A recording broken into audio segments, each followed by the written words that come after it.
Oke teman-teman, berjumpa kembali di Fuzul Channel. Kali ini kita akan melanjutkan pembelajaran kita mengenai taktik dasar bermain catur.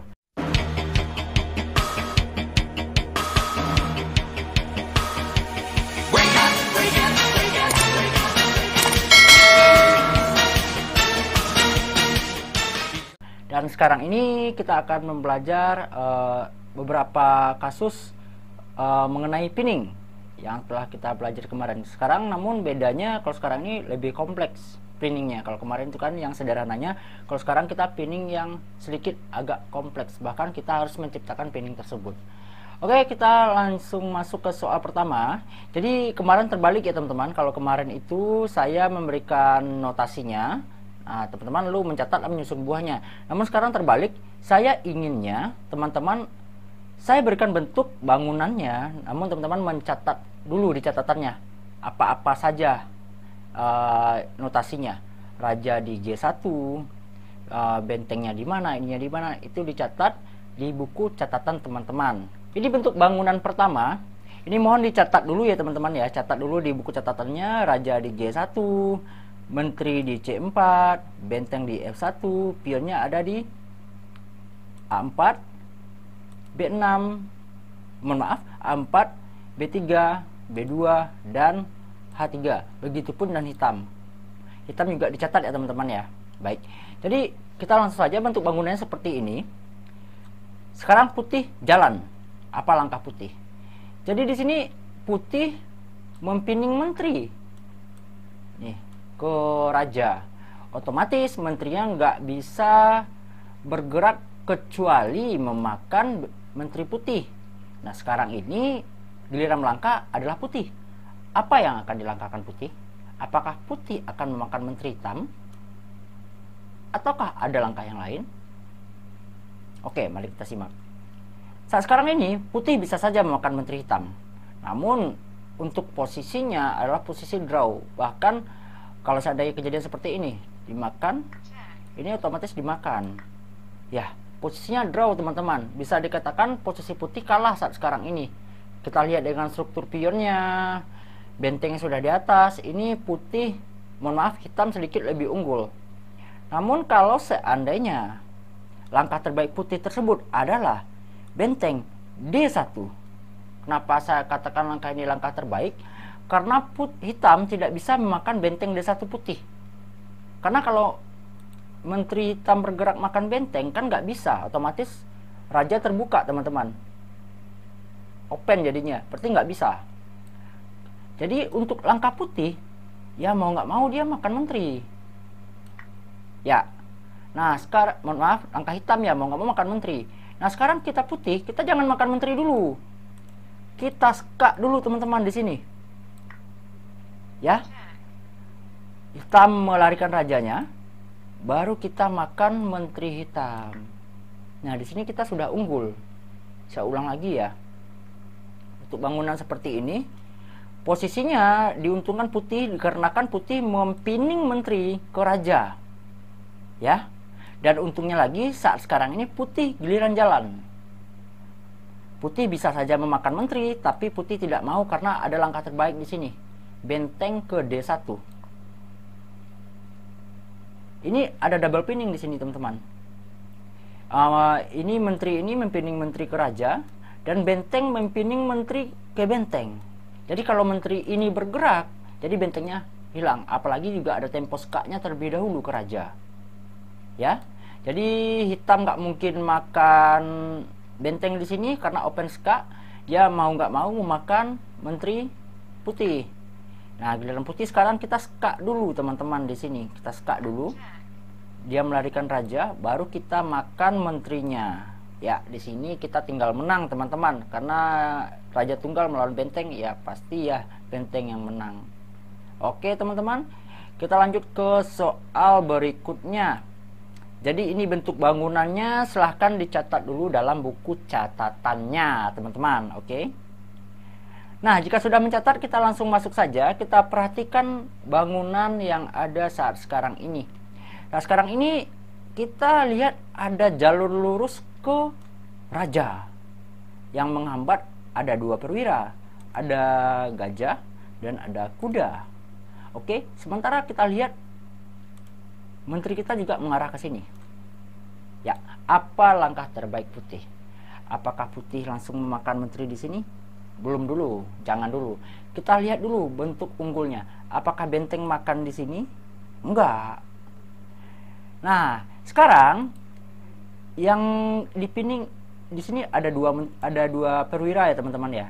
Langkah terbaiknya kita bisa saja kalau seandainya gajah ini nggak ada, kalau seandainya gajah ini nggak ada ya teman-teman ya, gajah ini nggak ada ya, kita bisa saja meletakkan menyodok pion ke sini. Otomatis spinning ya, kita bisa dapat ini. Nah, kalau seandainya kudanya nggak ada, ya kita tetap pinning sih, tapi kita cuma untung satu pion. Kita makan ini, nanti dimakan lagi dengan pion. Nah, kita makan lagi. Nah, pakai benteng. Tapi sekarang langkah terbaik putih itu apa? Oke, silakan dipikirkan dulu. Silakan di-pause dulu bagi yang ingin berpikir. Oke, kalau sudah, kita lanjutkan. Langkah terbaik putih adalah C4. Kenapa saya katakan C4?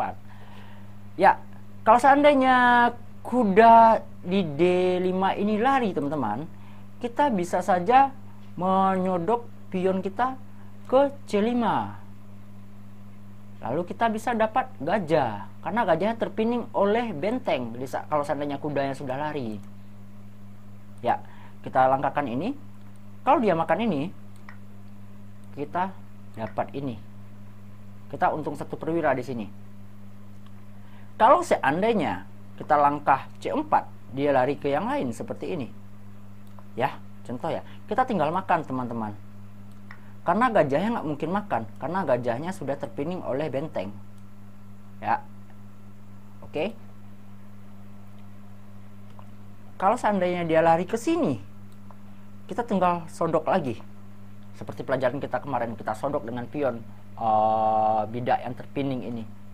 Ya, ini lari, kita dapat gajah karena terpinning ya, teman-teman, bisa dilihat. Oke, kita ulang lagi bentuk bangunannya. Ini bentuk bangunannya, silahkan dicatat dulu. Langkah terbaik putih adalah C4. Kalau kuda di D5 ini lari, kita sorong lagi ke depan pionnya. Kita dapat gajah, karena gajah ini terpinning. Karena di saat kuda lari, teman-teman, ini gajahnya sudah terpinning, terkunci pergerakannya. Ya. Nah, nanti kan kita sorong lagi nih ke sini. Gitu. Nah, kalau seandainya kudanya langkah ke sini, ya kita langkah ke sini, kita tinggal makan. Karena dia nggak bisa makan balik, karena sekarang ini sudah terpinning. Ya. Kalau seandainya dia makan menteri kita, makan gajah kita tinggal makan aja. Karena kudanya yang terpinning sekarang. Kalau kuda ini makan pion C4 kita, ya kita makan pion aja di D5-nya. Oke, mengerti ya teman-teman ya? Kalau belum paham, silahkan diulang kembali video ini, maka akan paham. Oke, kita lanjut ke soal selanjutnya. Kita perhatikan posisi bangunan ini. Silahkan dicatat dulu teman-teman, dicatat dulu bentuk posisinya, mulai dari raja, setelah itu menteri, setelah itu benteng, setelah itu kuda atau gajah, baru lanjut pion. Biasakan mencatatnya seperti itu. Catat dulu putihnya apa, hitamnya apa, seperti kemarin. Oke, sudah teman-teman. Sekarang kita lanjutkan apa langkah terbaik putih. Kita perhatikan di sini. Kita ada serangan ke menteri. Ya, ada serangan ke menteri. Dan kita juga ada serangan ke pion di H7. Jadi kalau seandainya menteri ini nggak ada, berarti yang terpinning adalah pion H7. Pion H7 itu nggak bisa bergerak ke samping, nggak bisa membela gajah di E6, dan nggak bisa memakan bidak yang ada di G6. Oke. Nah, sekarang langkah terbaiknya adalah, kalau jika ada yang mau mencoba terlebih dahulu, silahkan di pause dulu videonya. Kalau tidak, kita lanjutkan ya teman-teman. Nah, sekarang langkah terbaik putih adalah gajah kita memakan kuda di E5. Kenapa seperti itu? Ya, di saat gajah kita memakan kuda di E5, maka lajur benteng untuk ke menteri itu terbuka. Ya. Kalau seandainya menteri lari, otomatis kita sudah unggul 1 perwira di sini. Kita sudah memakan kuda yang ada di sini. Ya, pasti hitam melakukan pergerakan menteri memakan gajah di E5. Gak mungkin dia makan pakai pion. Kalau dia makan pakai pion, kita sudah pasti makan menterinya. Ya, dia pasti makan pakai gajah. Nah, sekarang ini kita adu lagi. Dia pasti makan pakai ini. Nah, sekarang giliran putih. Putih bisa memakan gajah di E6. Karena sekarang pion di F7 sudah terpining. Ya, kita makan. Dia nggak bisa makan, teman-teman. Karena terpining oleh benteng. Jadi kita unggul 1 perwira di sini. Kita ulang lagi ya. Oke. Di sini ada benteng kita, ada garis lurusnya ke menteri dan ke raja. Kalau menterinya pergi, otomatis kalau menterinya pergi, berarti yang terpining adalah pion di F7. Nah, sekarang kita usahakan bagaimana menteri yang ada di F6 ini pergi. Ada pergi, caranya ya memang kita harus makan kuda dulu. Dia pasti makan kuda, teman-teman. Mohon maaf, dia pasti makan lagi gajah kita. Soalnya kalau dia lari, berarti kita sudah unggul 1 perwira di sini. Kita sudah dapat kuda gratis. Berarti dia makan lagi. Kita juga harus makan. Dia makan lagi. Di sini kita untungnya. Oke, teman-teman, berarti kita unggul 1 perwira di sini. Oke, sudah paham ya, teman-teman ya? Oke, kita lanjut ke soal selanjutnya. Nah, kita perhatikan bentuk bangunan yang ada di sini, teman-teman. Kuda di F7 itu terpining oleh gajah di E6. Ya, berarti kuda di F7 ini nggak bisa bergerak kemana-mana sebelum dia memindahkan rajanya. Selagi rajanya masih ada di G8, kuda di F7 ini nggak bisa pergi kemana-mana karena terpining oleh gajah di E6. Ya. Nah, jadi dengan kondisi seperti ini, kita lihat juga kita ada menteri dan gajah yang lurus ke sini, teman-teman. Kita bisa saja nanti meletakkan gajah kita di H8 untuk ancaman mat di G7. Nah, namun saat sekarang ini yang menghalang itu ada pion di E5. Caranya bagaimana? Kita harus mengusir pion di E5 ini. Cara mengusirnya bagaimana? Kita cukup makan kuda.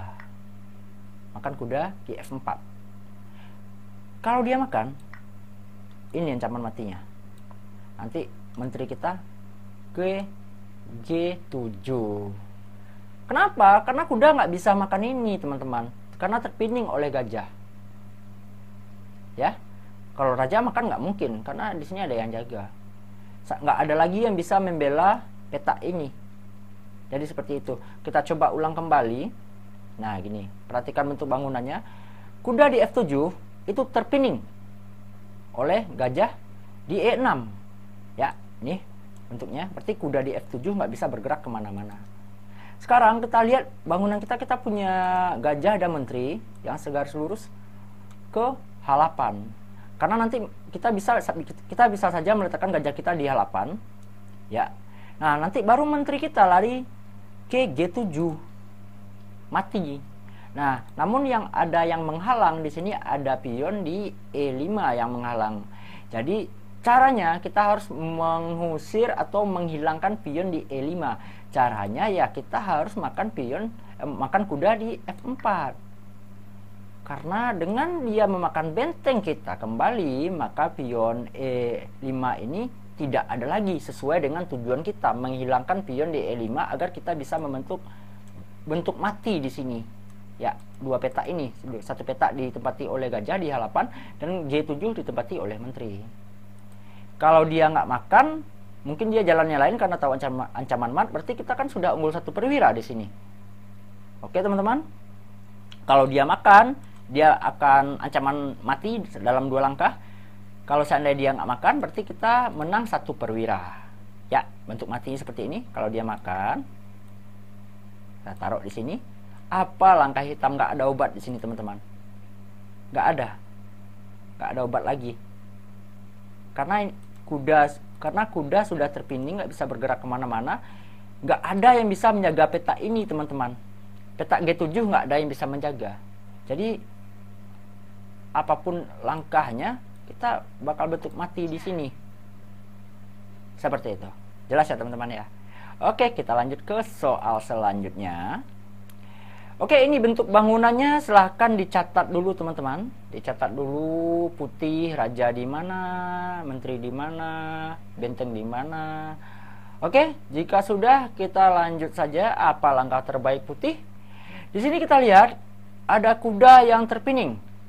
Pertama terpining ke raja oleh menteri, yang kedua terpining oleh gajah ke menteri. Ya. Berarti yang membela kuda di F6 ada dua, yaitu raja dan menteri. Sementara yang menyerang kuda di F6 ini juga ada dua, menteri dan gajah. Nah, kalau seandainya yang menyerang dua, yang membela juga dua, kita nggak mungkin melakukan aksi teman-teman. Maksudnya kita memakannya. Karena jika seimbang yang membela dan memakan, pasti yang kalah yang mulai dulu. Nah, caranya bagaimana? Kita harus menghilangkan penjagaan di sini. Kita harus menghilangkan penjagaan di sini dulu. Bagaimana caranya? Kalau seandainya teman-teman yang mau mencari dulu, silahkan di pause dulu videonya. Kalau enggak, kita lanjut. Oke. Langkah terbaik putih adalah benteng E8. Kenapa? Karena kita niatnya mengusir menteri yang ada di D8. Ya, kalau seandainya menterinya lari ke sini, kita makan kuda. Ya, tapi menteri memakan benteng di sini karena mungkin menteri hitam menganggap itu benteng gratis ya teman-teman. Nah, sekarang langkah putih adalah baru kita makan kuda di F6-nya. Kita makan pakai menteri. Satu-satunya jalannya adalah ke G8, raja ke G8. Apa langkah selanjutnya, langkah terbaiknya? Yaitu gajah ke H6. Ancaman mati di sini, di G7. Kalau seandainya menteri lari ke F8, ya kita tinggal makan sama gajah. Ya, kalau seandainya menteri lari ke F7, kita skakmat, bukan skakmat sih, skak ke D8. Oke, kita coba.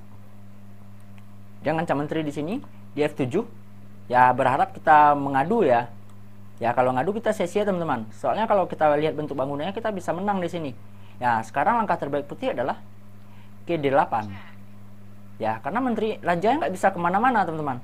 Ini nggak bisa. Ya, satu-satunya juga harus ditutup sama menteri. Baru kita makan pakai menteri dan skakmat teman-teman. Ya, kita ulang lagi. Perhatikan bentuk bangunannya seperti ini ya. Langkah terbaik putih itu adalah benteng E8. Kita mengusirnya agar tidak bisa menjaga kuda. Dimakan. Kita makan kuda di F6-nya. Dia skak ke sini. Kita larikan gajah ke H6. Tujuan bentuk mati di sini. Nah, kalau menterinya nggak bisa kemana-mana teman-teman. Kalau seandainya menterinya ke sini pun, kita skakmat di sini. Ya kan? Kalau seandainya menterinya ke sini pun, kita skakmat di sini. Ya. Kalau seandainya menterinya skak, kita tinggal makan di sini teman-teman, ya. Karena di sini udah nggak ada obat lagi, kemanapun menterinya lari, tapi bentuk mati itu akan tetap tercipta. Oke teman-teman, kita lanjut ke soal selanjutnya. Nah ini silahkan dicatat dulu, catat dulu bentuk bangunannya seperti kemarin. Oke, jika sudah kita lanjutkan. Nah seperti ini langkah terbaik putih apa? Kita perhatikan dulu bentuk bangunannya. Di sini kalau putih meletakkan gajah di C3, dia bisa pinning langsung ke menteri. Ya, kita bisa dapat pinning langsung ke raja. Kita bisa dapat keuntungan menteri di sini. Permasalahannya sekarang peta C3 ini nggak ada yang jaga teman-teman. Kecuali pion kita yang di A2 ini ada di B2. Itu mungkin kita bisa ngancam menteri dan raja, ya. Nah, jadi peta ini nggak ada yang jaga, peta C3 nggak ada yang jaga. Bagaimana caranya? Kita akan dengan posisi seperti ini kita bisa menggerakkan menteri untuk menjaga peta C3. Jadi untuk hal seperti ini kita harus melakukan langkah paksa, teman-teman. Langkah paksa itu apa? Kita harus skak terus sambil mencari posisi agar bisa menjaga peta C3. Caranya langkah terbaik putih adalah skak dulu di H4. Karena jadi dia bisa lari ke sini. Dia nggak bisa lari kemana-mana, teman-teman, karena kita ada benteng di sini. Jadi jalan Raja Hitam itu hanya kalau nggak H8 ya G8. Kalau nggak H8 ya G8. Oke, kita sudah skak di H4, dia lari ke G8, kita skak lagi G8 di sini. Mohon maaf, kita skak lagi di G3 di sini. Dia satu-satunya ke sini.